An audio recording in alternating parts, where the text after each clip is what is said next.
O xulgado do contencioso administrativo número 1 de Lugo ditaminou que a sanción que se lle impuxo no 2007 á Asociación Ribeira Sacra Lucense é nula de pleno dereito, por ser Agader, organismo que a sancionou, manifestamente incompetente.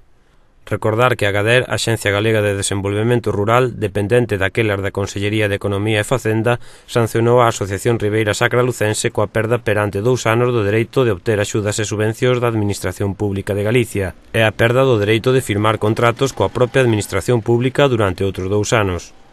Por sentenza do 26 de decembro do 2011, agora notificada, o xulgado contencioso administrativo número 1 de Lugo declarou nulas as sancións, acollendo o argumento do avogado da asociación, o chantadino Antonio Vázquez Portomeñe, de que Agader non tiña competencias para sancionar. A sentenza é certamente contundente e di textualmente: sin necesidade de entrar noutros argumentos impugnatorios, procede estimar o recurso contencioso administrativo ou estar de acordo co letrado da parte recorrente, e anular a resolución sancionadora por non ser conforme ao dereito, ou ser Agader manifestamente incompetente.